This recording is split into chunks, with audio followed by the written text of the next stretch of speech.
Hello, my fellow Retrotopians, and welcome to episode number 103 of the Retrotopia podcast, where we'll be talking Ridge Racer 64. First, let's talk about where you can find us. If you go to linktree/Retrotopia, you can find our social medias, our Discord, which is free and you should join. It's a good time over there, and our Patreon, which also starts at a free tier, and the merch page, which has lots of cool stuff on it. So go check it out. If you're new, welcome. We do a little bit of an introduction here. So if you're really antsy for Ridge Racer 64 and you just really want to hear us talk about it, skip ahead about 10 or 15 minutes. This actually might be a pretty short introduction. We didn't get a ton of comments for Ridge Racers. You know, we don't get a deluge of comments for every game, but stick around because it's pretty fun. We got questions, comments, a good old time here. And we start that off with our comments section, which is just general comments and questions for the boys here. And I'm taking them this week. This is the 9-bit banter box.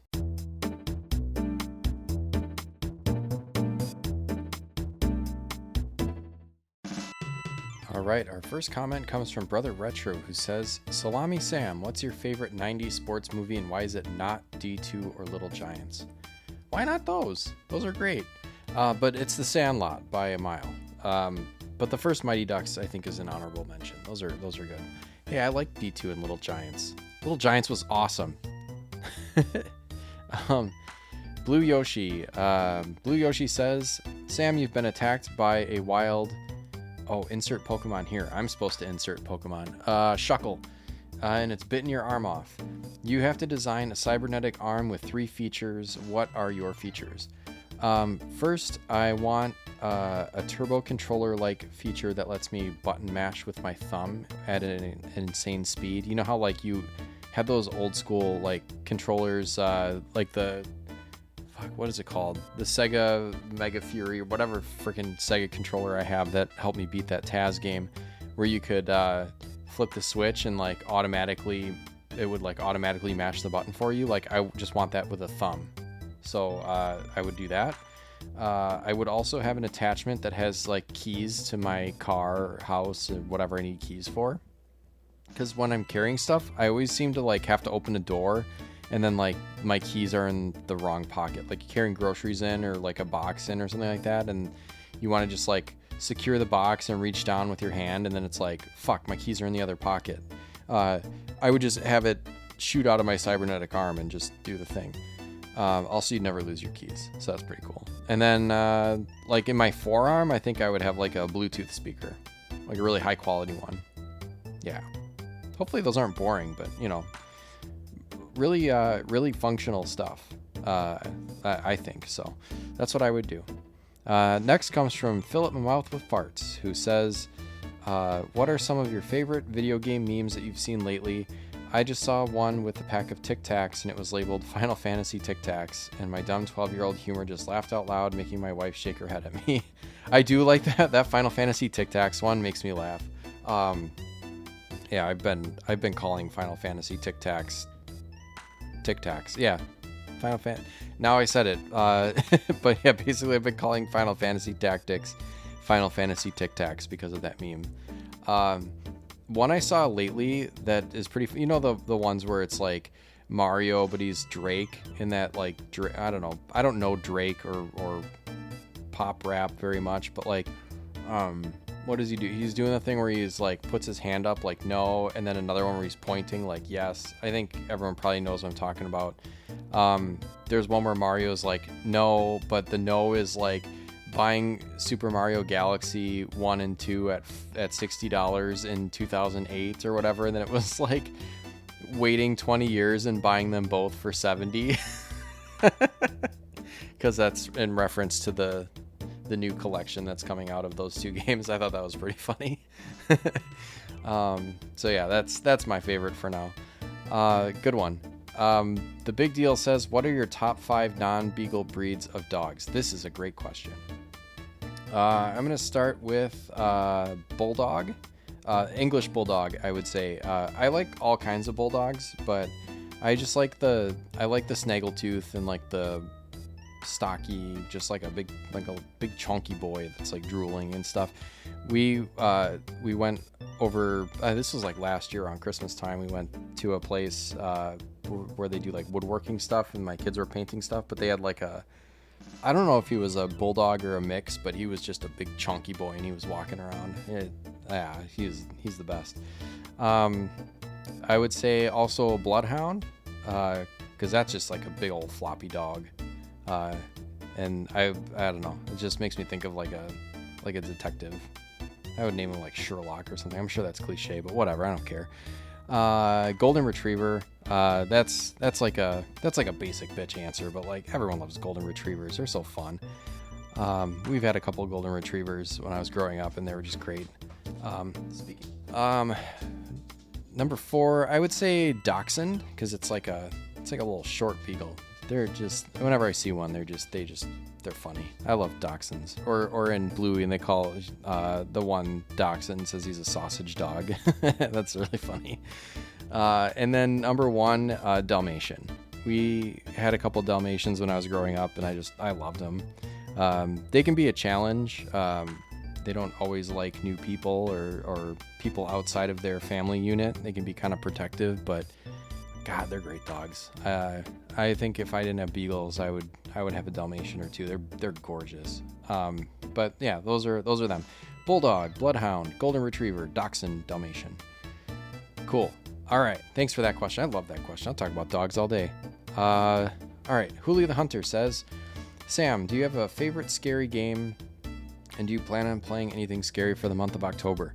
Yes. I would say this is going to be a lame answer, but Silent Hill 2 Remake I played recently, and that was really fun. And then within the last year or so, we played through Last of Us Part 1 here, and that was also fun. So I don't know.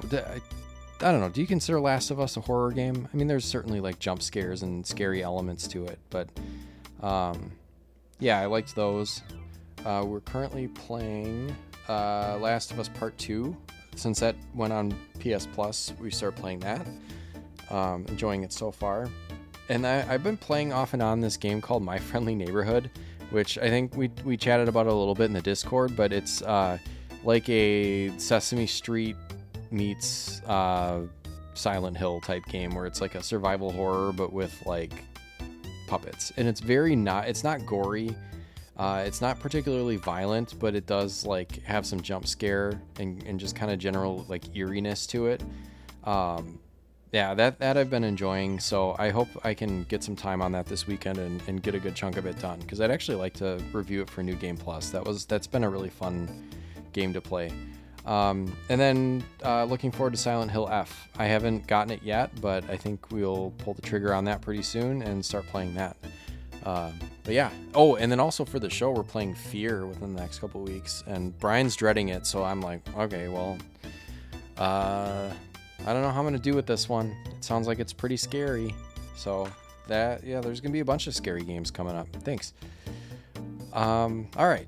McFlurry XD writes, hey, you're up in Wisconsin, right? I'm in the Midwest, US, and I like to refer to Wisconsin as Diet Canada, if you will. It's really cold. You guys tend to like hockey, and while you're not crazy about maple syrup like Canadians are, stereotypically you guys are big into cheese. Are you a big cheese connoisseur? If I ever spend time in Wisconsin, is there something I should try?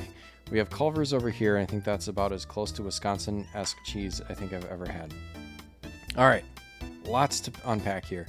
I do love hockey, although I think it's more about football here with the Packers. I think our friends in Minnesota and Michigan are more known for their hockey. I mean, we have the Admirals, and we have Wisconsin. University of Wisconsin has a pretty good team. I mean, not lately, but hopefully they'll be getting back to form. There's some like minor league, there's a ECHL team in Green Bay, I think, the Gamblers, and then there's, like other smaller schools that have teams, but we don't have an NHL team, which, as they're bandying about potential expansion already again with the NHL, I've seen so many posts float Atlanta again, and I'm sorry if you're from Atlanta, but for fuck's sake, you tried twice and you lost your team both times. Just fuck off with that. Put a team in Milwaukee or Quebec. where there was another good city. There's plenty of good cities before you would put one in Atlanta, but anyways, whatever. Put a team in Milwaukee. Fuck the Blackhawks. Sorry also if you're from Chicago, but the Blackhawks are the reason why we don't have a team here, and they can get fucked. Let's see. I do love cheese. You can't really go far here without finding some sort of like cheese or cheese or sausage shop. Like, talk about touristy towns or like right along the border. It's like fireworks and cheese and porn. So I'm awesome. Sign me up. That's the fucking Holy Trinity trilogy. Holy Trilogy is Star Wars. Holy Trinity is cheese, porn, and fireworks. I couldn't say that without cracking up. All right, yeah. I would try any kind of cheese, but I think like most lately I like aged cheddar. I've always loved aged cheddar. That's always top for me. If you can get like a 10-year aged cheddar that kind of has like the little crystal crunches in it it's not really a crunch, but like kind of a grit. Oh, it's so good. It sounds not appetizing, but it's very good. Blue cheese. I've been into some blue cheese. That's pretty good. And then goat cheese. Goat cheese is good too. If I'm going for a softer cheese, goat cheese.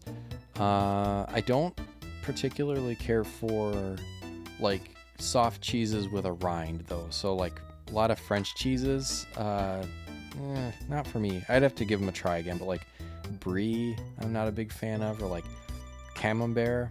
No, not doing it for me. But I'd have to try again. Anyways, yeah, I could talk about cheese all day too. Just get me going on cheese and dogs, and I'm going for a while.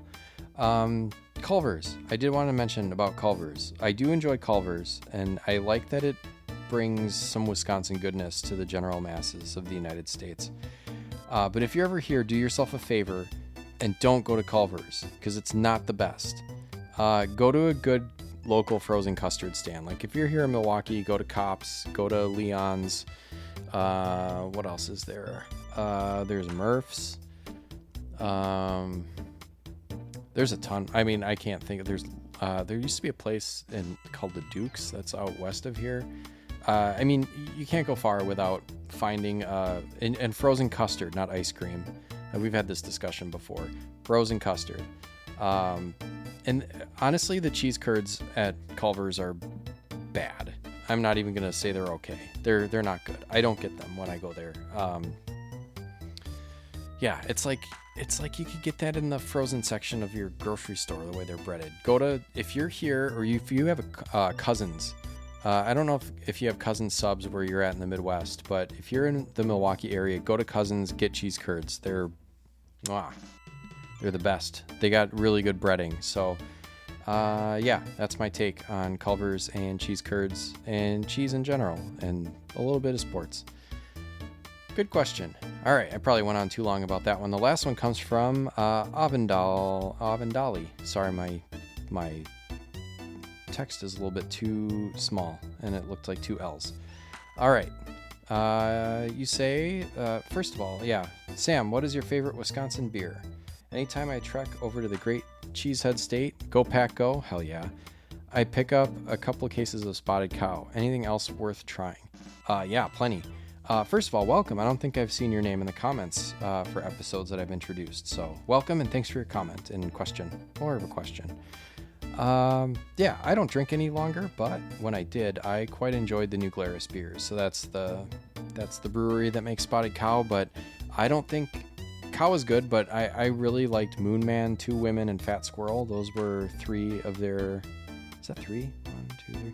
Yeah, three of their beers that were really good. I'd also want to shout out Point Brewery, that's in Stevens Point. MKE Brewery, that's here in Milwaukee. And Capital Brewery, that's in Madison. Those are all great ones. And I think they all do tours. MKE Outboard was a good Pilsner, so that was good too. And I used to like Leinenkugel's more, but I think they kind of sold out. I mean, they don't even brew in Chippewa Falls anymore, and that makes me sad. So, like Leinie's Original, I don't like all the fruity stuff. That's the other thing they did. They just went too fruity with everything. Yeah, can never go wrong with the Miller High Life though. So that was my real favorite. But yeah, I don't drink anymore. But when I did, those were the ones. Thanks. All right. Now we are going to play Choose One, Lose One.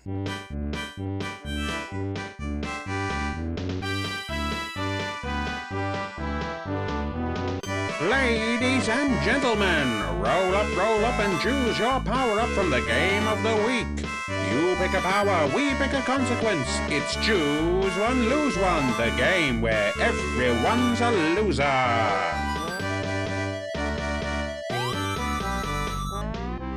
All right, and I just want to add a note here. Let's make sure to keep these related to the game of the week. There were some that sorry in advance. I cut a couple comments for Choose One, Lose One just because they didn't pertain to Ridge Racer, and I understand that like an arcade racer is not going to be like the pinnacle of probably like the Choose One, Lose One. Like just wait till next week when we're talking Dragon Ball Z. Holy shit, that's going to be a fun one. But like I think in general we'll keep these to the game of the week, and maybe we'll do some sort of like Choose One, Lose One extravaganza when all three of us get together and do a show. So we'll keep those ideas in your back pocket if you got just kind of weird general ones.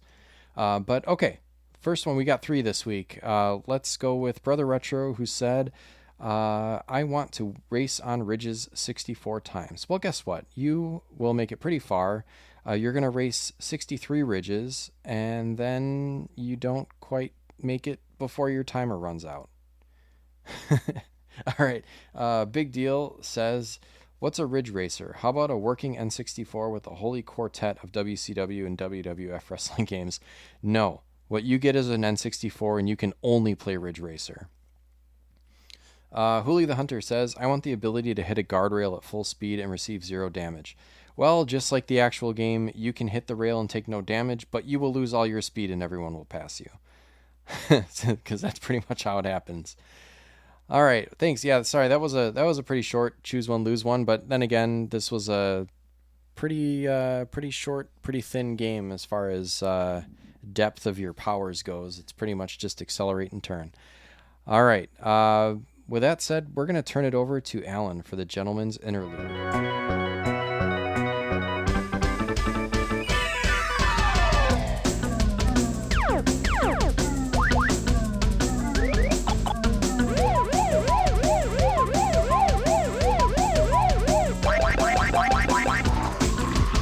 Ladies and gentlemen, start your engines because we're going full throttle into Ridge Racer 64. The high-speed drift-happy adrenaline rush that brought the legendary arcade series roaring onto the N64 track. Developed by Nintendo Software Technology, that's right, not Namco this time, this turbocharged title peeled off the starting line in North America on February 14th, 2000, just in time to steal your heart, and skidded into Europe on June 29th, 2000. And let me tell you folks, this wasn't just a lazy port, this was a full-on pit crew rebuild. NST took the best from the PlayStation classics, Ridge Racer Revolution, and Rage Racer, and dropped them into one sleek N64 racer, adding new tracks, new cars, and that classic Ridge Racer flair. The result? A white-knuckle, edge-of-your-seat racer that had N64 fans gripping their controllers like a steering wheel at 200 miles an hour. And oh boy, that gameplay? Smooth as silk and tighter than a hairpin corner in 5th gear. Drifting has never felt better. Tap that brake, swing the back end, and you're sideways through turns like a pro. It's got Grand Prix mode, time attack, car attack, each one a high-speed showdown with speed, skill, and pure reflexes. Visually, it's a photo finish, bright, fast, and full of arcade energy. The N64 pushes hard here, folks. You've got bold track designs, crisp car models, and a rocking soundtrack that keeps your pulse pounding and your tires spinning. And in the split-screen mode, you and a buddy, head-to-head, bumper-to-bumper, in a race to racing glory. In the end, Ridge Racer is a celebration of speed, drift, and pure arcade mayhem. NST stepped up to the starting line and delivered a podium finish. If you've got a need for speed and a love for classic Ridge Racer thrills, this is the one to beat. And across the finish line it goes! Ridge Racer 64, what a ride!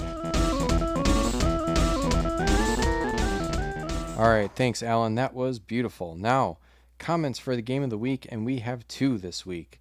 First comes from Brother Retro, who says, "What's to say? It's a racing game. It's on the 64, and man, it's a good time. Let's go." I agree. I had a really great time with this game. Did Alan and Brian? We'll see. Hooli the Hunter says, "Man, there are so many good racing games on the 64. This is definitely in my top 3. I'd be interested. What are your top 3? This is a very good game. I'd have to think. This might be my top 3 too. I think it would go. This is gonna be spicy. I think it would be this, Star Wars Episode 1 Racer and Diddy Kong Racing. Yeah. Sorry, you'll notice I left Mario Kart out because I like Diddy Kong Racing better. Yeah, there are. The 64 did have some good racing games, good arcade racers and good kart racers. But let's talk about it. Let's get into the discussion with Brian and Alan, and you don't have to listen to me talk about it the whole time. All right, released in 2000, developed by the Nintendo Software Technology Company, published by Nintendo. Basically, it was Namco, but for the 64 version, it was all Nintendo. Platforms N64, and now it's on the Switch Online. That's how I played it. Let's go.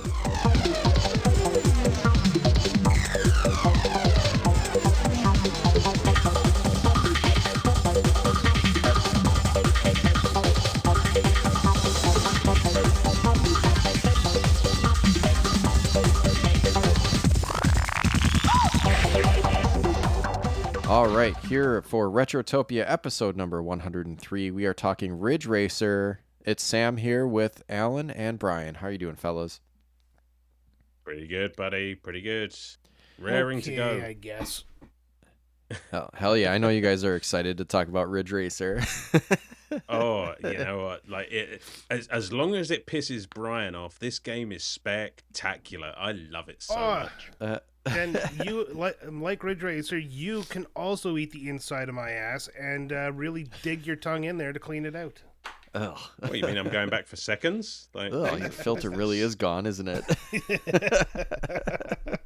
Yeah, just to clarify, like we established ahead of time that Brian is lacking in sleep, but not lacking in spice. Yeah, Right. well, this game did nothing but piss me off because I made the mistake of playing the PlayStation Ridge Racer Type 4s, which is a much superior game, and it just showed the glaring flaws in this game. And I'm not going to spoil my entire thing right now because I really do want to make an episode out of this, but this game is not getting a good review from me. I feel like that was the episode for Brian. Right. Did Type 4 come out at around the same time? Was that a PS1 No, it came out game? around the same time. I think it came out a year earlier, a couple months earlier. It was like 99 and this game was 2000. Oh, Okay. there you go. I did not know that. All right. So it came out just before, and then this is probably like a Nintendo 64 port. Yeah, you know how Nintendo is all like cartridges are so much faster loading times, but you got to get rid of all the cool features like the voiceovers, the story, the extra tracks, the ability to use an analog stick in any fashion whatsoever, even though we were the first ones to really stick one on a mainstream console. Yeah, that's Sure. all on display in this game. Oh boy. Well, do you guys, aside from playing it now, and why I can't remember why we picked this. I think we were just kind of looking for Switch Online games or games that were just generally available for everyone. I also think it's because we didn't do a racing game yet, and we really thought that we ought to do a racing game that wasn't just Mario Kart. Yeah, we've had a couple of racing games. Yeah, but nothing like... What else have we had for racing games? Rock and Roll Racing. F-Zero. F-Zero? Okay, you got me there, all right? You know what? I'm going to sit down. I'm just going to stew in my my anger, but I was thinking more behind the car racing instead of over the top. That too, and also this is the first racing game that we've covered that is just like quote unquote realistic or actual cars and not like cartoonish or futuristic or kart racer or something like that, because we did Mario Kart too, so they've all been kind of kart racers. This is a pure arcade racer, right? Yes. like in every sense of the word. Yeah, I'd say. I mean, you have the timer over the top, the checkpoints. I mean, Ridge Racer was an arcade game first, and it's made by Namco, so it's got that arcade flavor, that arcade feel to it, and even the what do you call it? All the extras, all the little stylistic motifs, like all the cars are painted up. That was a nice touch. I don't know if you guys noticed that, but like whenever you unlocked a car, there was like a Pac-Man car, there was a Dig Dug car, there was a Galaga car. I mean, I can't say I unlocked all that many cars in this. No, I mean, it's. I don't know. Like, I don't know how somebody can be obsessed enough with this game to sit there and be like, "Hey, I want to play it more." But oh, I did. it's just. Yeah. Well. Anyways, Sam's not going to be on the show much longer. I don't know, man. I mean, listen. I mean, if this is the kind of thing that you're into, I mean, I'm not historically, as you know, the biggest fan of racing games, and you know, I don't necessarily know that this has changed my opinion on them. But because I've never if we're going to do history with the game, I've heard of Ridge Racer. And that's about the extent of my history with this game and the series. So I didn't really know exactly what type of racing game this was going to be, but like right out of the gate, right across the starting line, as it were, this looked pretty like damn spectacularly close to just a stand-up arcade game, or a sit-down arcade game, as it may be, that you come across in the arcades. You know, it really does have that very, very arcadey, fast pace, you know, time-based appeal to it. And if that's your jam, I think this would be something that people would enjoy and play a lot of, and try and unlock everything. I'm just not any fucking good at it. So Yeah. I did the bare minimum, and that was enough for me.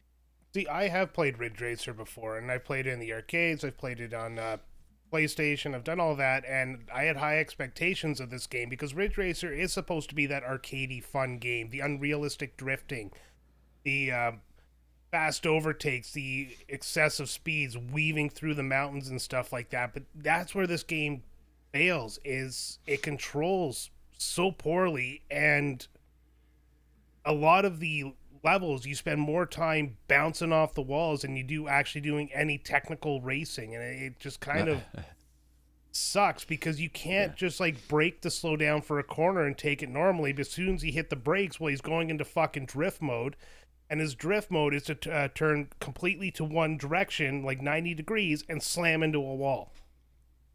No matter how long I spent trying to figure out the drifting, and I spent a long fucking time on the time trial going lap by lap by lap, trying to figure out where the sweet spot is to go around the corner without bouncing off the walls. And I learned two goddamn things about this game. One, I can drift a 360, and for some reason that'll actually make it around a corner. I'll do a full circle, but I'll lose all my speed. Or I'm going to do the sweetest ass drift, and at for the last second, for no reason, it's going to drive me straight into the wall. Like, I'm going to get the perfect grip on my tires, and then bam, lose all my speed. Those are the only two styles of drifting in this game.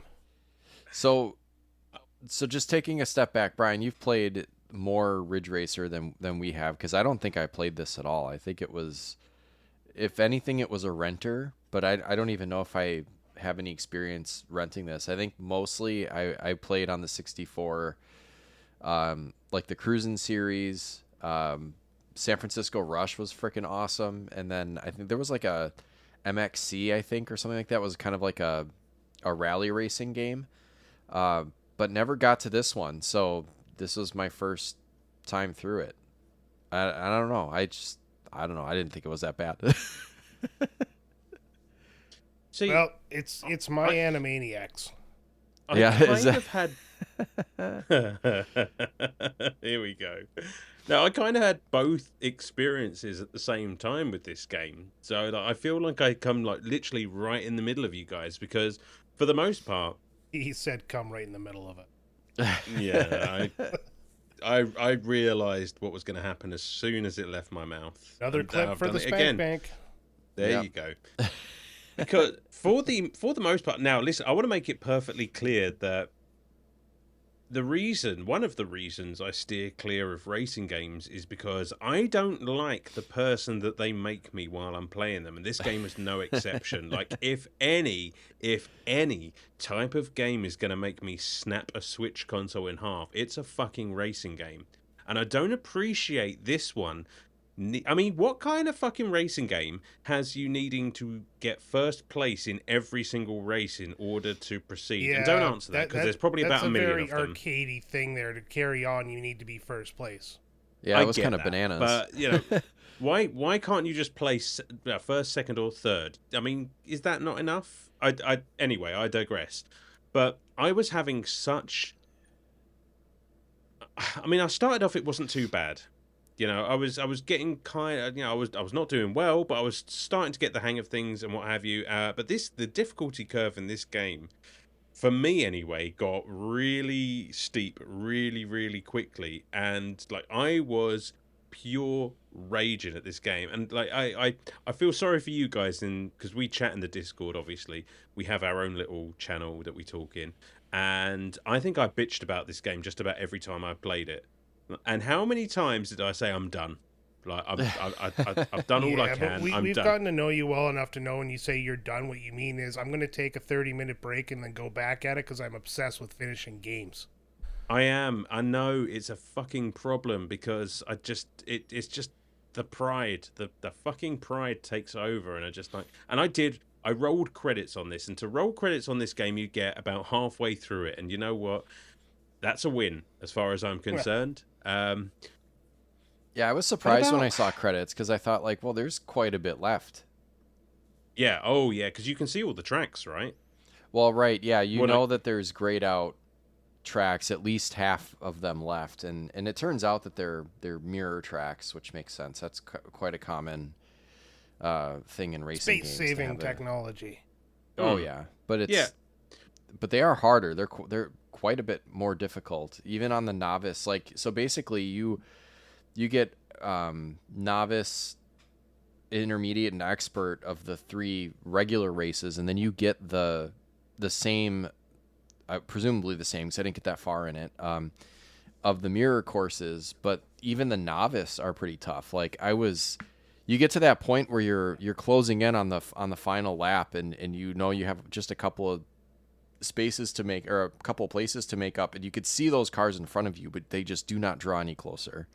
You know what really pisses me off about the cars in this game is no matter how you hit them, you're the one who loses speed. And they will come at you if you pass them or you're about to pass them. How many times did I make a sweet move into the inside to overtake, and the guy just rams into me, and next thing you know, I'm half speed.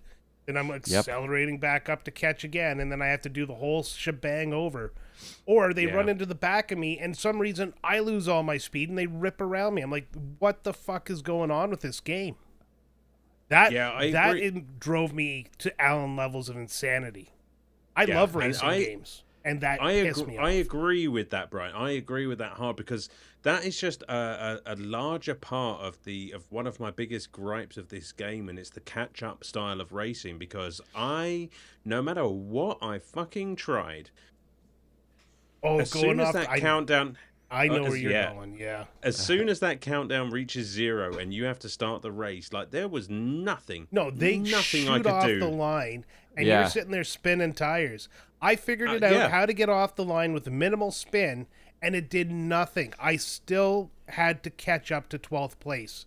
Were you just feathering the acceleration? Yeah, you go up to 6,000 RPM there, and you just tap the A button until or the accelerator until your tires stop spinning. Then you just hold it down. But if you do it right, your tires don't spin that long, but you still don't start accelerating until you fucking stop spinning your tires. And by that point, all the goddamn launch control cars are already around the corner and down the track. I don't think there's any way of getting around that. I think that kind of that. I mean, what is the reverse of rubber banding? Because that's what the fucking cars in this race do. Like, they are gone, and I just don't get it. I was looking. I was trying to. I don't know if I pulled up the manual or if I just tried to search and I found a Reddit page about the game, and it was like, what the fuck do I need to do to get a little boost going? And it's I think and I found basically that same page. yeah, all the responses were just like, you don't. Yeah. And I No. think this is basically an arcade port or an arcade style game. So I think that's kind of like in an arcade game, you know, the name of the game is to feed quarters into it, and you know, you have to be very skilled in order to Sure. hit the checkpoints within the time limit and all that. So I think that is really kind of why this game is designed the way it is. That's the other thing is Ridge Racer Type 4 didn't have checkpoints. They didn't have the countdown from 50 seconds for you to go from checkpoint to checkpoint, which baffles me why they would put it into this game to make it purely arcadey.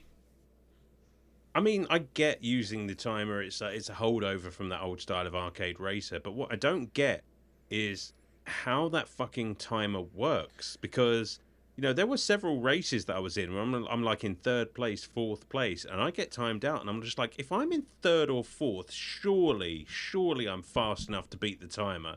Like, I would understand if I was in like 11th or 12th and the timer counted me out. And I'm just, Well- okay, fine. I am doing really, really badly. But if I'm having a semi-good run...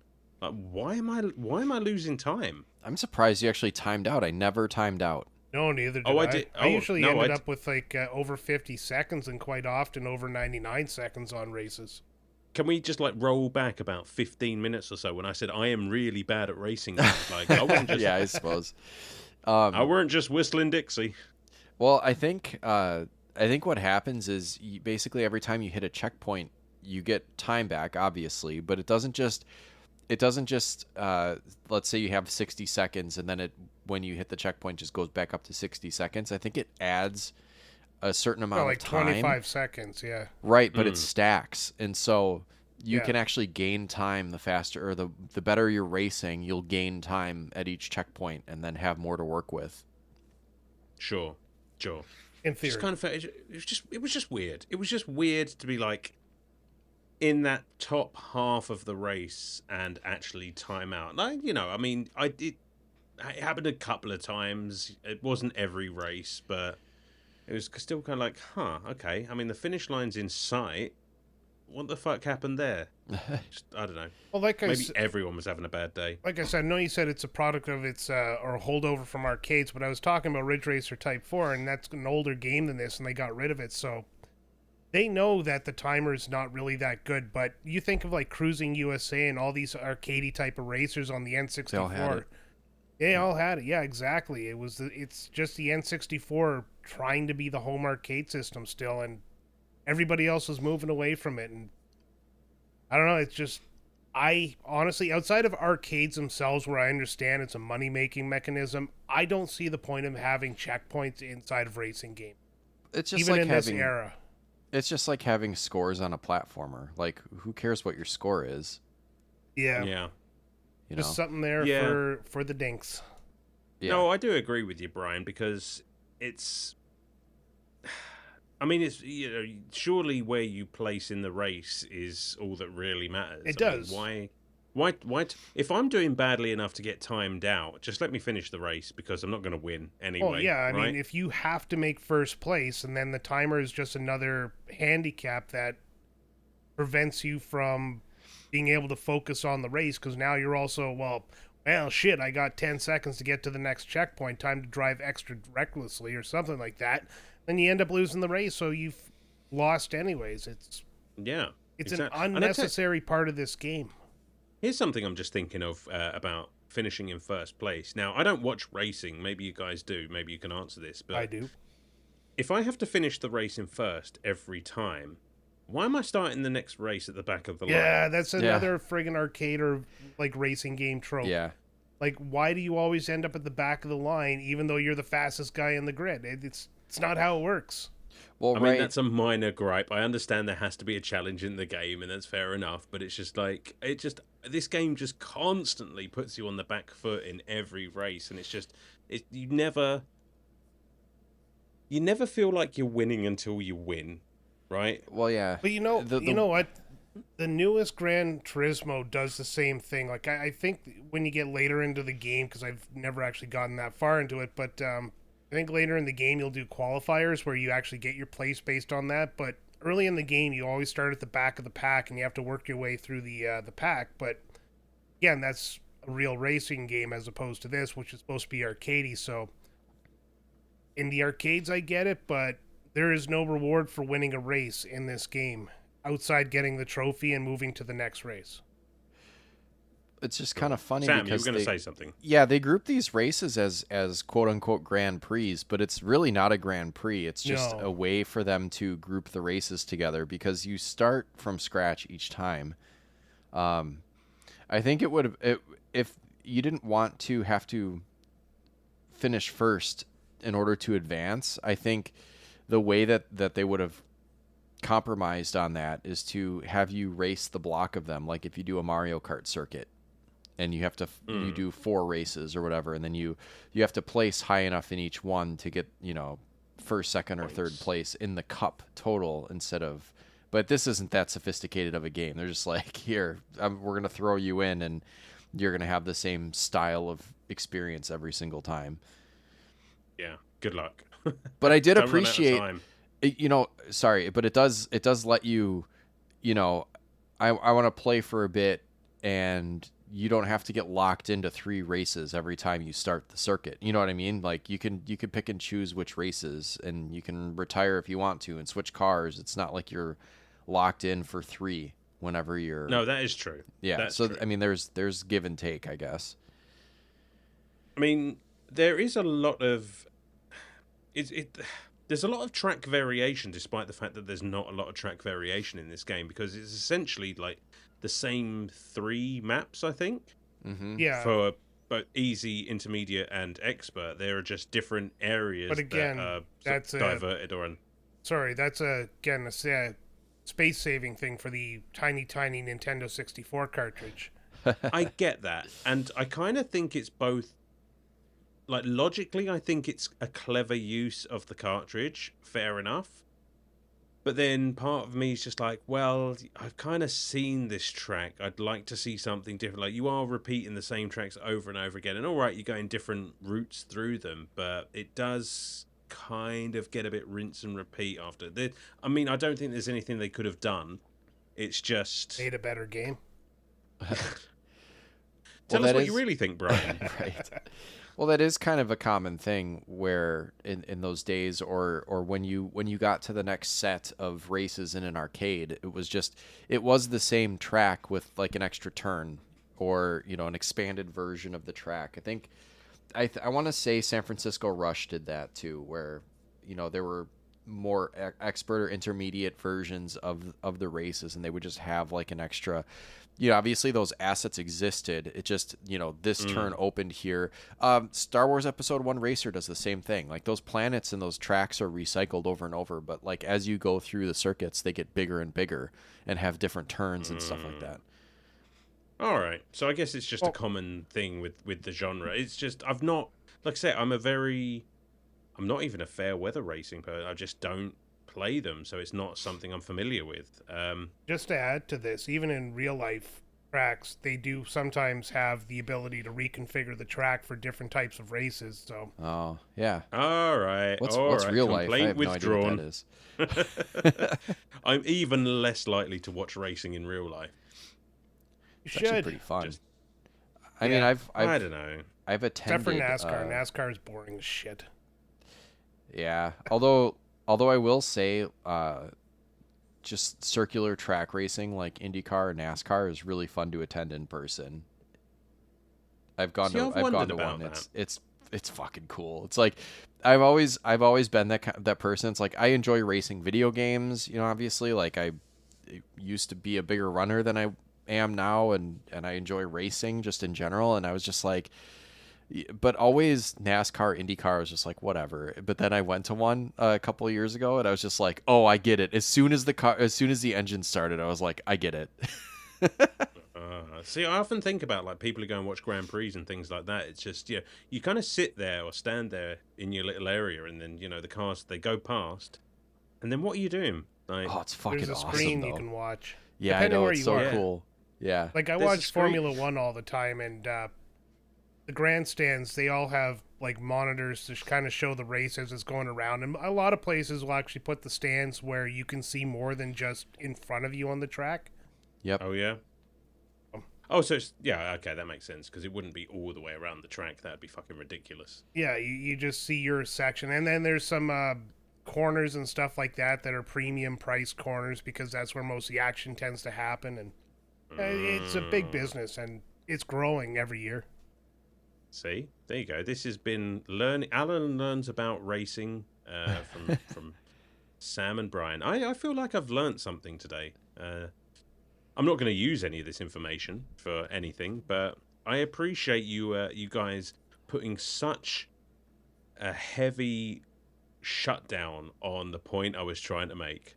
I withdraw my criticism of the tracks. Clearly, this is a world I'm unfamiliar with. It can have its point back. There you go.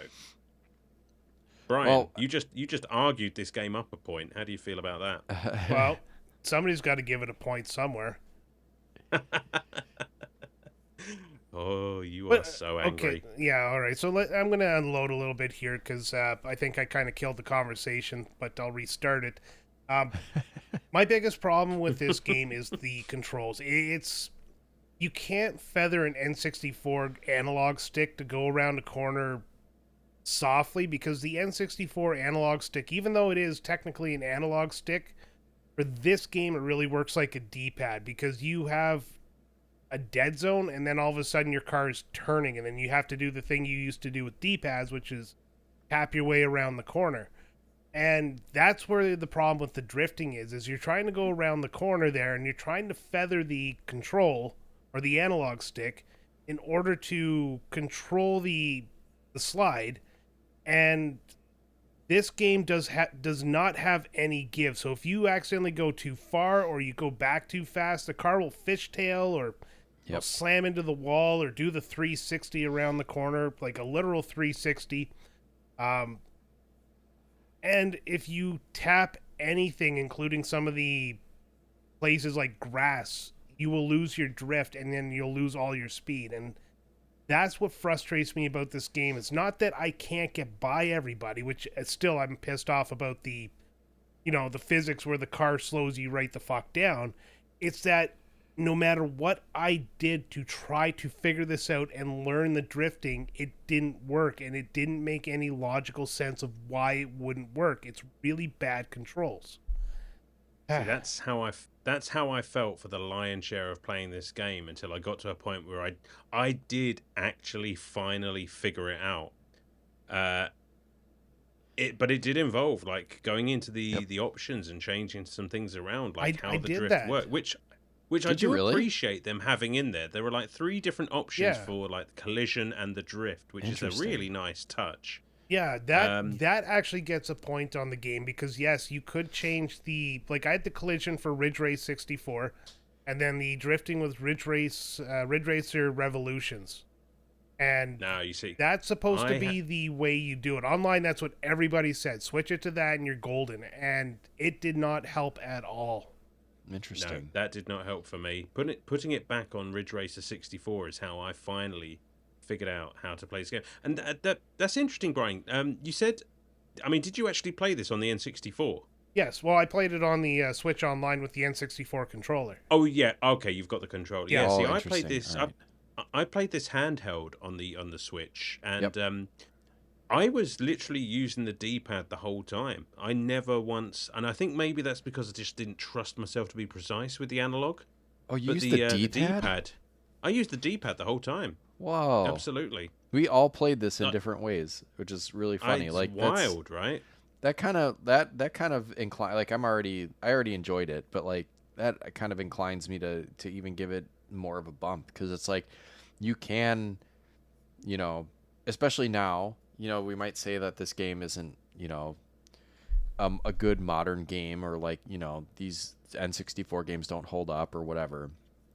But there is some customizability to the way you play it, especially nowadays. You can play it handheld on your Switch, and that's how I played it too.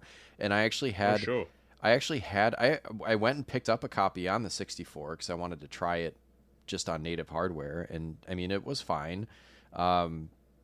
and then I played it on the TV, like docked with my Switch, and I had a harder time with it. And then I would pull it off the dock, and I would be fine. Like that just is the way that it works for me. I don't know. Go on, Brian. I was about to say get the fuck out of here because I just picked up my Switch, turned the game on. I'm using the fucking D-pad, and guess what I'm doing seamlessly? It's drifting. Yep. Drifting. Like, oh my god, I could win this game now. Yeah, the fucking all goddamn. You know what? This game loses points for that because fucking hell. Yeah. Well, I almost think this game is better on the Switch Online in handheld mode. It's just way more. It was way more fun to play that way, which is crazy. For a start handheld, but for a second, I had so much more control with that D-pad because I could just tap, tap, tap, tap, tap, rather than like shifting it across and what have you. Like maybe it's because I'm so used to playing retro games or something like that. The D-pad just felt right to me. And that is how I figured out the drifting because, I got up to like I think it was like the expert tracks, like I guess the last 3 before the first credits roll. And I was really, really struggling with those last 3 expert tracks. And, yeah, they're tough. Like for the most part, I'm just trying to think. I was using, we're probably not going to talk all that much about cars, but there was this one car that I was using for the majority of the game, and that's the RT Ryukyu, I think. And that car just has just all the way crazy handling and grip. I was just like, well, I'll use that because for the early going, I was using that to just get round corners because, you pressed even a little bit left or right and it fucking went. So it was so good in the corners. And, with a little bit of brake and what have you, golden. And I was just like, why the fuck can I A, not drift, and B, not get any speed to beat these last few races? And then I changed it to this Xevious red car that I unlocked somehow or another. And that has fairly low handling and almost zero grip. And I just found that I could drift like a beast in that thing. And that's how you win this game. Like, this game is won in the corners. Once you figure out that drift and you can get round, like when you're drifting, this game is very forgiving. Yeah. I found I was not crashing into things I should have been. Yeah. Oh, yeah. And the thing is, once I did, I was just like, it was a whole different ball game. I was just like, I get it now. Like that drift, if you get it right, the game forgives so much.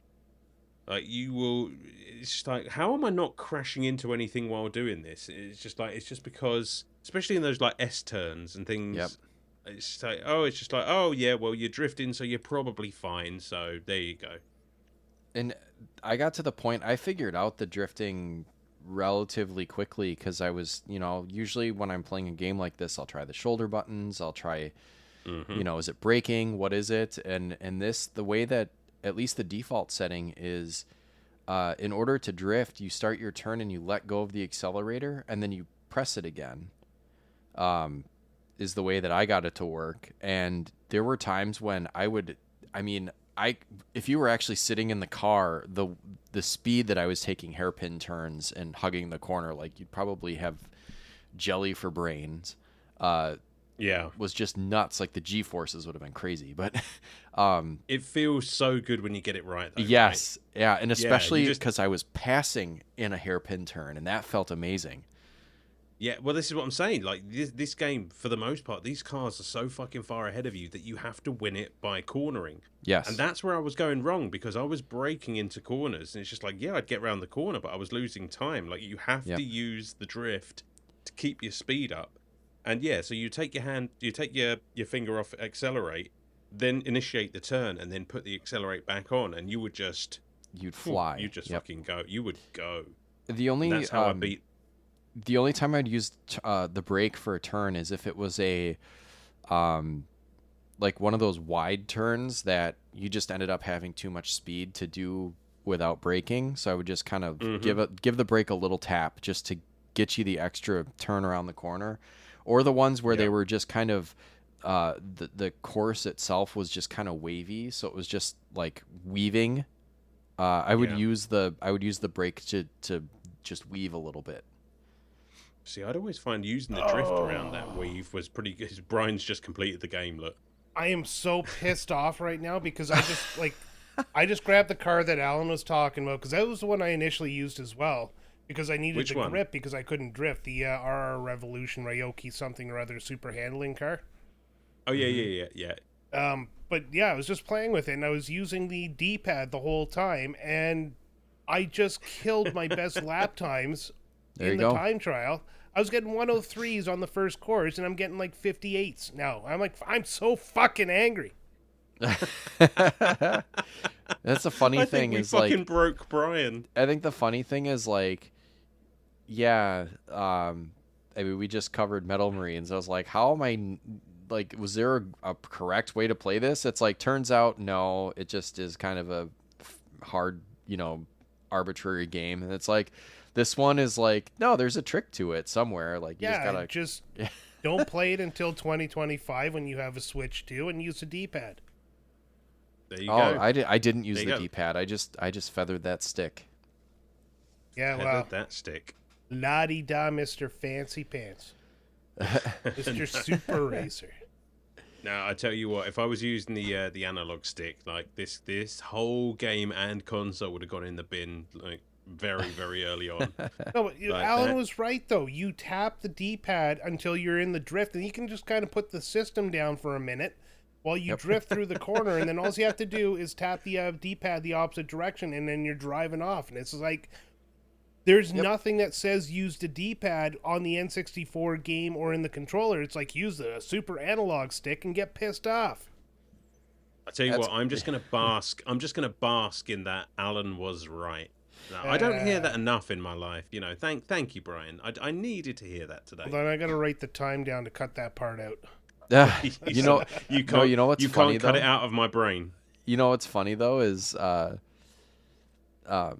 yeah, it's like at the time, everything was all about that analog stick though, so they weren't gonna advertise like this game is better on the D-pad because we were going away from D-pads at that time. That was like it's like the underhanded free throw of. You know what I Yeah. mean? Like it is more accurate to shoot a free throw in basketball underhand, but no one does it because it looks silly. And this is the same thing. Like no one's going to use that D-pad because that wasn't cool anymore. You know what? I have never been accused of being cool before, and my brain just instantly defaulted. It's just like, oh, I must have to play this with the D-pad. Like, I didn't even consider on my first few races trying, and when I did, give it a go, I was like, oh, yep, that's why I'm not doing that. I'm gonna go back to my precious D-pad, Right? because otherwise, fuck this game, fuck the turns, fuck everything. I would not be able to do it. No chance. I feel like I wasted so much time with that stupid analog stick.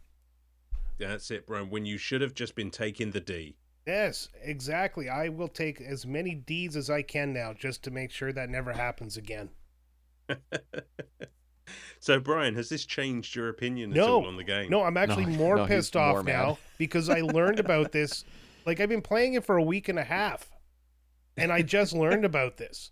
This pisses me off so much. It's actually losing points because of it.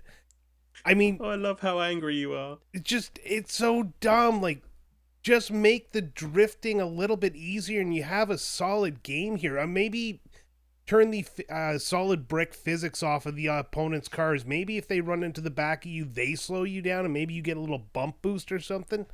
It's like, it's these little things, but they're so massive in scope of this fucking game that it just ruins the experience. I don't even want to tell him that you can change the fucking collision Oh, settings on this Oh, game I know as you well. can. I didn't play I with know those at you- all, but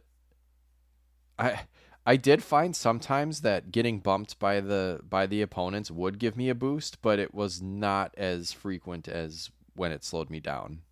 So it's almost like sure, it's not no, noticeable when yeah. it does happen in your favor. It's just like, oh, okay.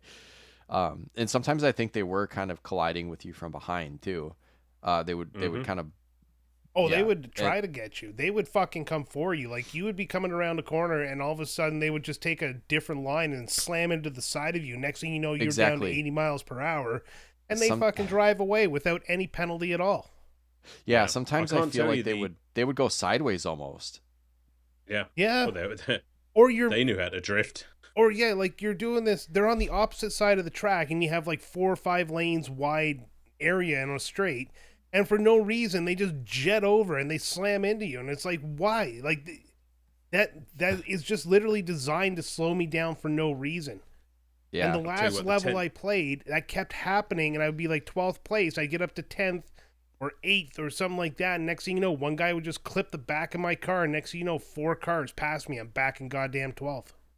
The rage Yep. you feel when you get bumped or you hit the side or something. And Absolutely.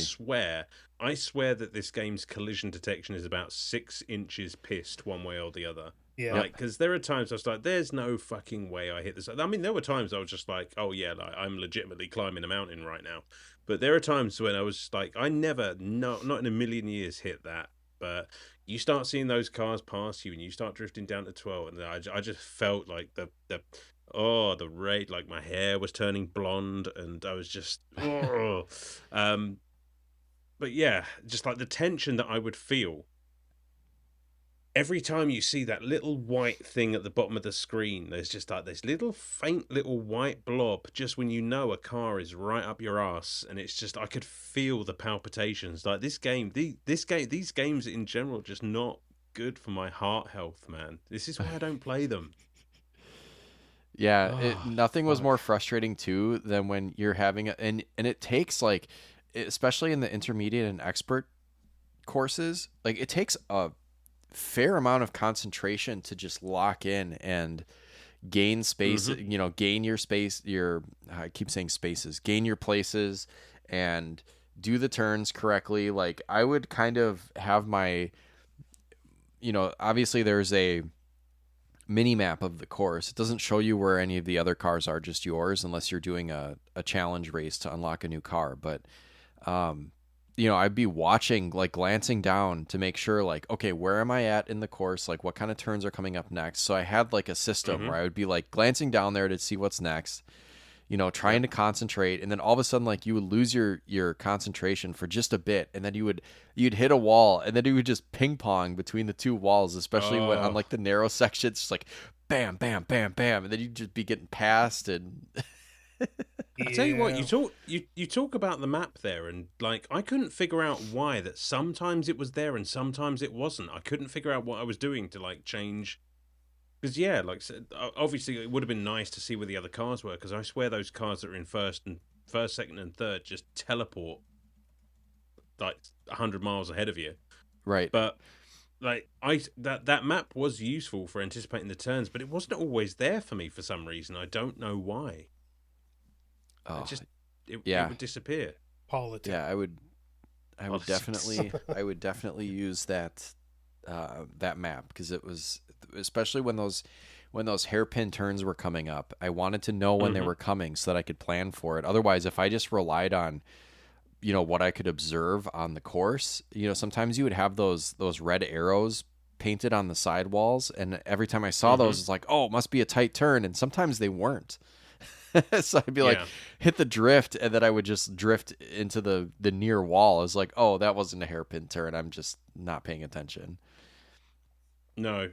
And if you're like literally neck and neck with another car, by and large, you're looking at that other car. You might not even be paying attention to what's coming up turn wise, Yeah. because you are so locked in. Like, come on, I got to pass this guy, and yeah, I would misjudge a turn, and yeah, I was no longer passing said guy.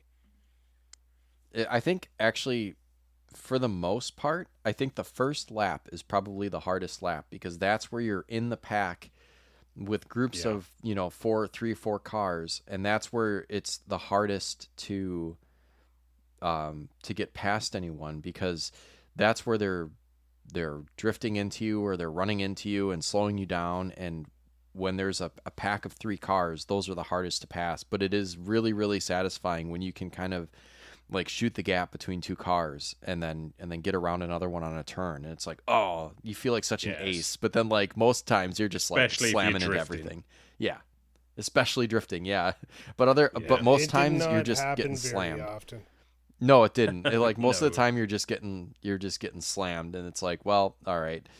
If you basically, if you don't if Fuck you me, don't I make up guess. enough places um each lap, then it's almost impossible. If you're not Yeah. within like the top 4 or 5 by lap 3, it's going to be really tough. Oh, You're probably even going to worse. You finish got to in be third. third place, otherwise you'll squeak it out at the end there. But if you're not in third place by the third lap, there's Yeah. no way you're catching up to first place. No, you would need Especially, a pinpoint perfect run just to yeah. have a half a chance. Especially on those mirror courses, even on the novice. I was like, there's a couple of them where I just didn't play enough to get any further in it. Hmm. But I was like, man, like this is novice. I should be able to do it. Once you get used to like how the course is laid out a little bit That's differently than what you're exactly used what to. I thought. Yeah. I was just like, oh, that's got to be a nice reset. I thought I've just beaten the expert mode, and this one says novice, and I was just Nope. like, the fuck it is. It's like a the harder easy- version of novice for sure. Yeah, it's just like the easiest of the harder ones. Yes. It's just like, oh, great. Well, I was just like, you know what? I'm good. Yeah, I've done enough. because I'd actually end up like getting third, but just barely. Like every time, like two, Yeah. 3 times in a row, it'd just be like third, but you were really close. It's like, but not close enough, because once you're on that final stretch and you can see that finish line, you are not getting any closer to anything. No, because everything is faster than you. It's almost That like makes it it too- locks, Yeah. Yeah. Well, I'm pretty sure the friggin' AI is just set on a predestined track, and if you knock them off that track in some way, shape, or form, their first goal is to get back on that track and carry on with their race. Yes. So Mhm. when you do pass somebody like second place to go for first, he's coming over to take you out because he wants to be on that track that makes him a little bit faster than everyone else. I don't know. It's AI without being AI, I guess. I think- the AI, if we can call it that, is on a fucking warpath on this game. Yeah. And I kind of thought of Mario Kart too at one point, because you know how in the original Mario Kart you have your quote unquote rival or nemesis or whatever that Oh yeah. always Oh, yeah. seems to Yeah, catch yeah. you. This game in the later, in the higher difficulties or like the bonus levels, like you kind of have that. There was like, I was trying to play one of the races and I kept getting, there's one of the ones I kept getting third in, and there's just this one fucking red car that would always be on my ass no matter where I was, like no matter what my place was. Once I passed it, it was always right there to just pass me whenever I slightly fucked up. See, and I did wonder if there was a certain amount of rubber banding in this game, and I think there I is. don't know enough about it to sort of say one way or the other. But yeah, there were a couple of occasions it's just like you were just waiting for me to just fuck up even a little bit, and then they just blast past you. Yep. And yeah, Or frustrating. And- one of them runs into you just to make sure that everyone else can pass you. Yeah. yeah. He's running point for everyone else to just ruin your day. Yeah. Absolutely. And if we're talking about like other cars being complete arseholes, like Sam, you alluded to it earlier on, but those single car challenges, which is where you unlock the other cars in this game, Yeah. like, those are vicious. I didn't Oh, yeah, have the too first much one's easy. problem with those. Yeah, I didn't have too many problems with those. I unlocked every car possible that I could, and I think it was just because like I only have one. I could kind of just run my race, and I only have one other asshole to deal with. It wasn't like I actually found those easier because there wasn't a group of cars that I needed to pass in the first lap. I See, did one the and then I stopped doing it because I was just like, yeah, this is going to piss me off because you're right, it is easier. But at the same time, it's still the same thing. You make one little fuck up and then he's passing you. Now you're playing catch up again.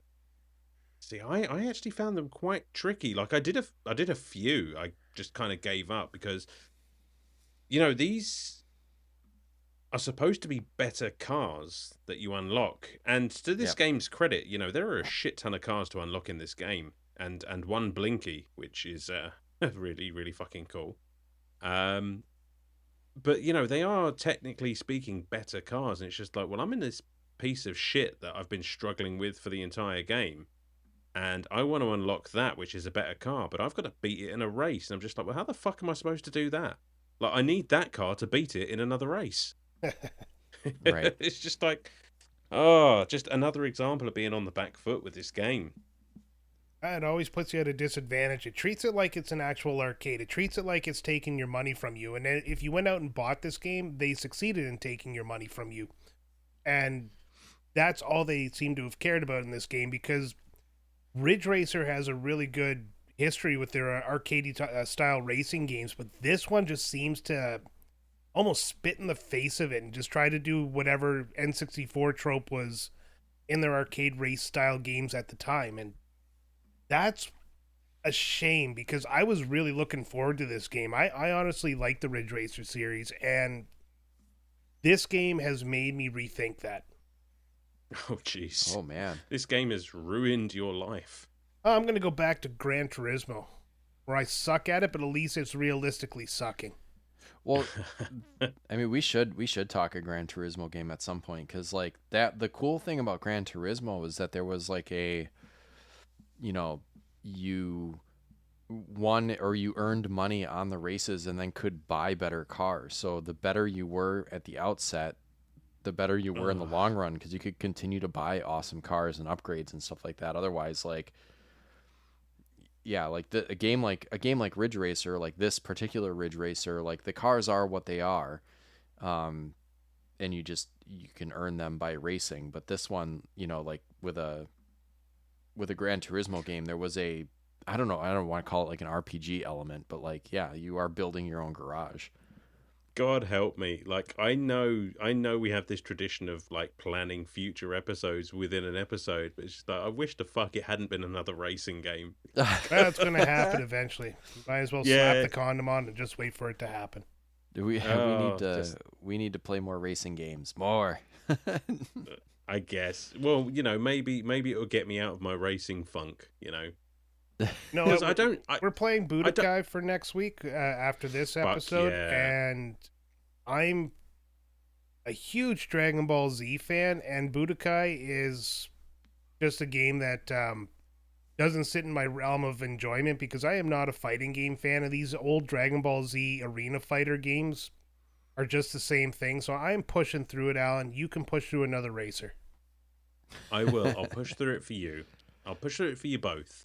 There you go. Because I don't think that this game is it's not like to say it's not completely without merit. It's just like, you know, there is actually a lot to like here. Like, it looks fucking spectacular really for an does. N64 game. Like, I thought this, like, maybe not arcade quality per se, but this game looks gorgeous. Like, all the cars look great, and there are so many of them, and it runs so smoothly. I was just like, wow, for like an N64 game, this is one of the better looking games on the system, I think. I think so too. It does run smooth, and it really, like, with the increased difficulty, like the expert level course, like the cars are just moving faster. Like the speedometer might say the same thing, but it is a quicker pace. You do have to react faster, and it doesn't slow down at all. It doesn't. Nope. Yeah. It does a great job of imparting the sensation of speed. Yes. While you're playing it. Yeah, for sure. I don't know. I'll give it that one. It's very sparsely populated, so it's easy to make it look great when you're not putting big grandstands and crowds and buildings and stuff like that. But at the same time, it doesn't need that stuff. It doesn't have to have clutter outside of your field of vision, which is going to be the road. Mm-hmm. For the time, I'm glad they didn't. Yeah, for the time, the user interface or the UI there with all the information around you is, I guess, just the flavor of the time. But it's kind of a lot nowadays. Like, looking at it, if I didn't have a gigantic ass TV, it'd be almost too cluttered. I can't imagine this on an old CRT. That's true enough. I mean, Brian, you played this, I don't even know, cockpit or first person view. I mean, how do you play racing games? Normally I play off the bumper view, like, so that I don't see any of the car. But this one I played behind the car. Yeah, no, I've got to play a racing game, like, I guess third person, if you want to call it that. You know, I don't know what the technical term for it is, but you know, I have to see the whole car, or else I just don't know what the fuck I'm doing. It depends on the game that for way me. too. Yeah. Well, Sam, thank you, because you told me how to fucking do it on this game. No, I really do prefer behind the car. I know it's not realistic or whatever. Oh, it's not about realistic. I find that when you do the bumper view in some games, you get a real sense of speed. Like this, it just seems twice as fast. But the handicap is when you get behind people, you really can't see where you're going. So it's double-edged sword. But that's kind of how I got used to playing games, and that's kind of why I default to that. Oh, I mean, everyone's got to have their favorite. I was just interested to hear what you guys did. Yeah, I do like the behind the car view. Yeah. For this game, behind the car view, 100%, because you got to see your car crashing into that cliff. Yeah, Absolutely. I really wish there also was just damage physics, though. I would love to see the car blow up. That would have actually satisfied me. ugh. I'm glad there wasn't, but like I also appreciate a game that has that in a sense. Like San Francisco Rush, I think your car could explode. Like obviously you get it back, and then you can. Same thing with Episode 1 Racer. I know that's not a car racing game, but you can blow up in that game too. I mean, I hear what you're saying, but at the same time, I think I would have gotten really, really bored of seeing it the way I was playing in the early going. It's Well, just with like, how yeah, angry I was, I would have just probably spent the last week blowing my car up. I'm surprised you yourself have not blown up at this point. Eh. You sound pretty fucking close, dude. Well, I take solace in the fact that I don't have to play it anymore. That true enough. Well, there you True go. enough. Well, with that said, should we give our final thoughts? Yeah. Yeah. I think we've Why actually talked more about this game than I anticipated we would. Yeah, we made an episode out of this thing. Fuck this Who wants to go? Brian, why don't we let you go first? game. Why don't you get it all out of your system here? Big breath in, because I'm going to need a lot of air in case I pass out from anger. But I'm just going to get comfortable here. all right, let me start about this game. Let me start about the things that are good about this game. All right, moving on.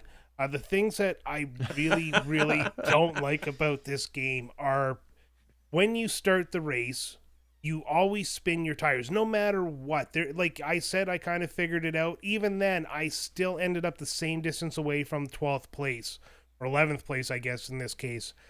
And you're always playing catch up. And then there's the drifting, which I just figured out in the duration of this episode. And it's a game changer, and it's something there should be a tutorial level, or the first level should kind of tell you, or have like a character pop up and say, drift like this. And you should be able to practice it, and not just on time trials, but practice it on different types of corners. It wouldn't be a lot for you to have one track and run a quick tutorial. Probably wouldn't even take up any space. Then there's the friggin' AI opponents who run into you and dump your speed. And it's all just a handicap after handicap after handicap that makes this game just impossible to enjoy because you're getting angry. It has a soundtrack, but I've never heard it because I'm too busy yelling at the TV. It's insane how this game had so much potential, but they just fucked it up because of that stupid Nintendo 64 controller, which ruins games.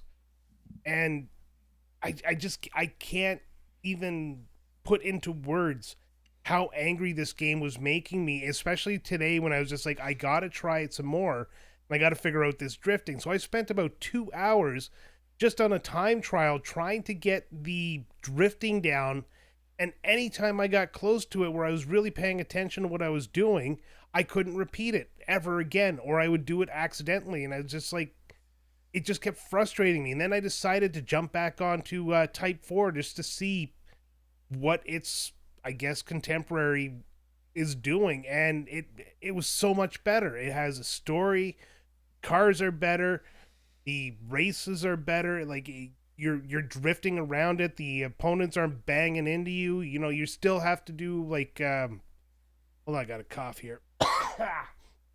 Joking on my own rage. But you still have to drive properly to get through that game, but it handled so much better, and then it just made me more angry at this game.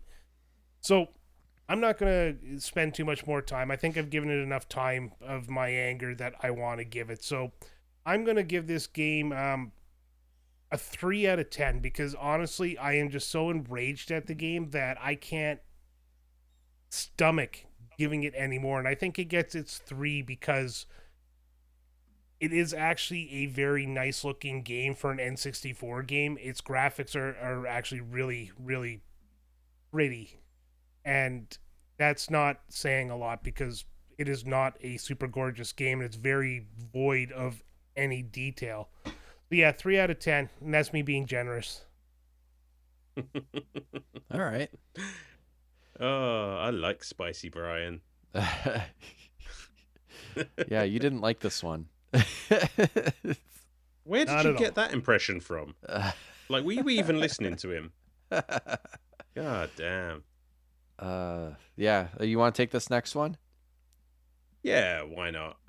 This is actually a pretty difficult one for me to rank because like I am far from I am literally the furthest thing from an expert on racing games. I mean, this is literally one of the few I've ever played. Like I could probably it's probably somewhere in the count of my two hands. You know, my initial impressions were that it is a gorgeous looking game. Like I was truly, truly impressed at how good this game looked. Like I was thinking, like, hang on, is this the right one? Am I playing the N64 version? And I don't think they do anything on the NSO, which is where I played it to spruce it up. I'm pretty sure it's just as is. Yep. And it's bright, it's very smooth, very fast paced, and like I said, it does a great job of imparting that sense of speed. So, like, if you are a fan of racing games, right from the jump, you know this is one that looks fantastic and plays very well in so much as the flow of the game, no slowdown, stuff like that. Music wise, we didn't really touch on the music, but it's quite generic sort of upbeat electro sort of racing game music. There's nothing really to talk about there. It's just it does the job. I can't remember anything that stands out about it. Where my difficulty in this game comes in is talking about the actual the racing controls themselves, because I did struggle with this game quite a bit, and I didn't know if it was a skill issue or if it was a game issue. Now obviously I know where Brian falls on that scale, but I think what it does actually come down to is finding the option for both the drift and collision that works for you, which is a nice little feature in this game. There is a good amount of customization, and there are so many different cars that I think it boils down to just taking your time with this game and just finding the car that works for you. Because, like I said, once I'd changed cars into those expert tracks, I had a much easier time of drifting, and I was generally having a much better time of playing the game itself. So I think it's less maybe a failing of the controls of the game. It's more that you have to find your own sort of style. You have to master that drifting, which is not intuitive at all. Brian, you're right about that. There is very little in this game to tell you exactly what you need to do to actually succeed. And it is find that drift, figure it out, because you will not succeed without it. I love that, as I said, there's so many extra cars that you can unlock. So there's a great amount of replayability in this game as well. Collision detection is, I think, a little bit fucked. And I'm not a fan of the starting from the back every single time. I get that it's a product of the arcade racer along with the timer and all that shit we talked about. It's just, I don't like having to play catch up so much throughout this game. But then if you didn't, then maybe you don't have a game. I don't know. Maybe that's just me. It probably is just me. So I'm going to give myself about a 3 for my skill with racers, but I'm going to be a lot kinder to Ridge Racer 64, and I think, it's somewhere around about that 6 or 7. So I'll split the difference. I'll go 6.5. I do think it's a decent game. I just don't think it's necessarily for me. That's pretty favorable. Yeah. Yeah, I mean, generally speaking, I am kind of forgiving where it comes to games. Yeah. It's just, I have to take the personal bias of the fact that I'm not a racing fan out of it and just look at it, well, if I was, what would I think? That's fair. Yeah. All right. I don't think I have too much else to add that you guys haven't already said. So I'll keep mine short, but it's going to be high because I like racing games. So I think it gets a racing bias bump for me. And I did enjoy this one. I think mostly because I figured out kind of the, like, if you kind of settle in and find your style of play within the confines of this game, I think you can have a really good time with it.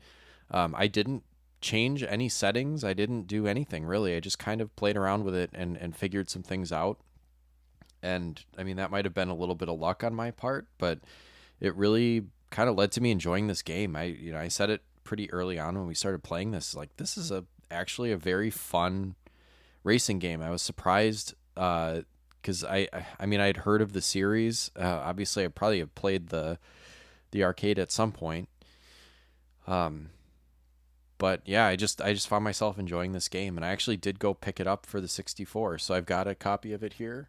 I don't know how much I'll actually, play it now after, but it's always something that'll be in my collection and fun to throw on, whether I play it on the Switch Online or play it on the 64. But oddly enough, I really had the most success with it handheld.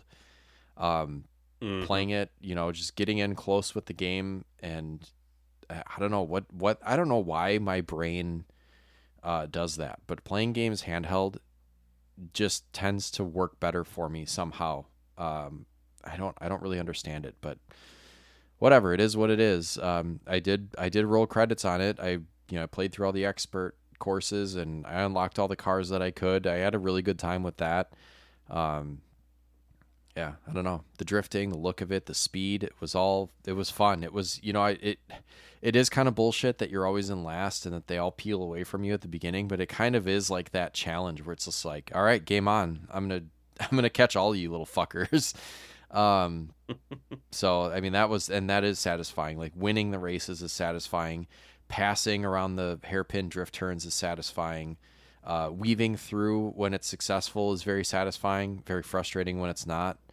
I don't know. I'll score this thing. I'm going to give it an 8.5, which is probably higher than it deserves, but I just damned if I didn't enjoy myself while I was playing this. All right. Yeah. That's, you know what? I love the fact that we're literally all over the fucking scale here. Yeah. That's Depending on which cool. one of us you like the most, that's your It's 2 weeks in a row that we played games that were very polarizing for the group. You There you guys go. kept saying we needed to play bad games, and now that we've played bad games, we're polarizing all of a sudden, Sam? Well, Get it polarizing within, like, I absolutely hated Metal Marines, and Brian, I think you did too, but I think both of you were a little bit more forgiving of Metal Marines, and then this was kind of the opposite side of the spectrum where I was like, man, Ridge Racer was awesome, and then, Alan was somewhere in the middle, and Brian, you hated it.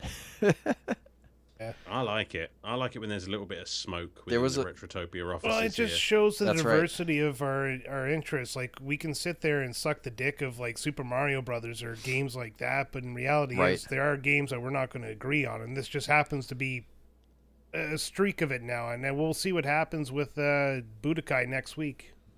Absolutely. Oh, Sam, God, yeah, we sure will. Yeah. You said about playing this game again, and I'm just looking at the car list here because you have to carry on playing this game because I've just seen that you've got to unlock the Crazy Canuck, or Crazy Canuck rather, which is a car that you can unlock on here, and you have to do that in honor of Brian and his opinion about this game. I'm looking this up now. Look, it's a Canadian car right there. It's got the maple leaf and everything on it. Oh, that's pretty. That's in 64 too. Oh, I think so. I like that. There you go. Textures.resource. Oh, wow. And it says O Canada on it, like the letter O Canada. That is great. Yeah, Perfect. I'll have to keep Perfect. playing and see if I can unlock all the cars. Oh my God, there's a Screaming Eagle as well. That's close enough to Storm Beagle. Oh, hello. Let me check that out now. Unfortunately, there's nothing British here, which is a huge oversight. What did I give the game? I'm going to drop it a few points. You drop it a point. Apparently these are very difficult cars to unlock too. Well, Godspeed.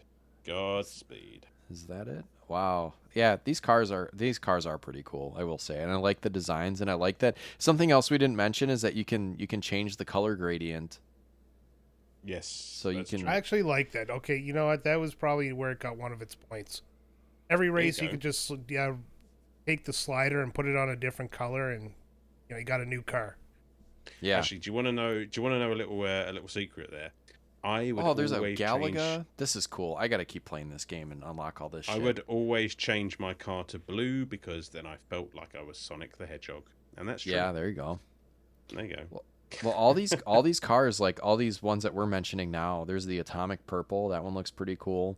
But by the time you get to the Screaming Eagle and there's a car called the Ultra 64. And that's the one where all the stats are maxed all the way. And I would just run it into a wall. Exactly. There's a Galaga spaceship. This looks, I got to keep playing this. All right. There you go. Brian, do you want to tell everyone where they can find us? Or Nope. I'm going to keep talking about this game. Nope.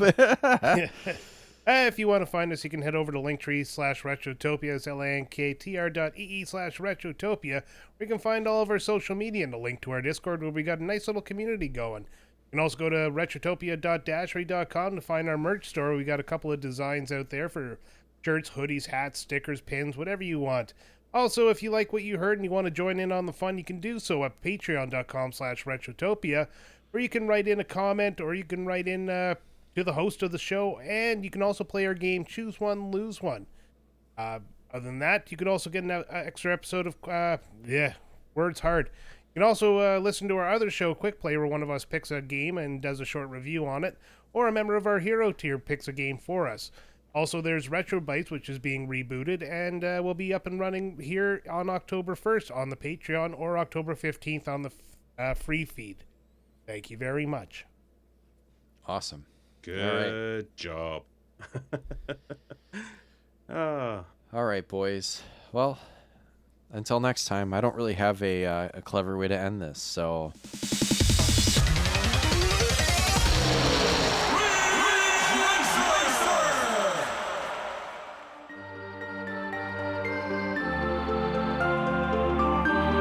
Hi there, everyone. We here at Retrotopia couldn't do what we do without the support of our Patreons. And to that effect, we would like to shout out our heroes at the hero tier. So a huge Retrotopia thank you from all of the hosts here to Andrew Wright, Wildcard, Unbuckled Cape, Makeshift Money, Sergeant Ombre, Randy Berridge, BCOS19, J Nasty 15, Chris Kaplane, Jack Datchler, Sir Busts-a-Lot, Big Kid 782, Super Dave, Big Brown Dog, Stud Still Smash, Fallen Snow Kiku, Radmac, Calin Hygus, Old Man Gamer, Raging Demon, Radioactive Hooli, Blue Shell Discharge, The Big Deal, Dylan Jacobson, Game Genius, H, Brother Retro, Shane's World, Ovindali, Zane Donovan, Brian Spritzer. So thanks as always for your support, guys. It truly means the world to us and means we can keep doing this little thing that we love so much. Game on.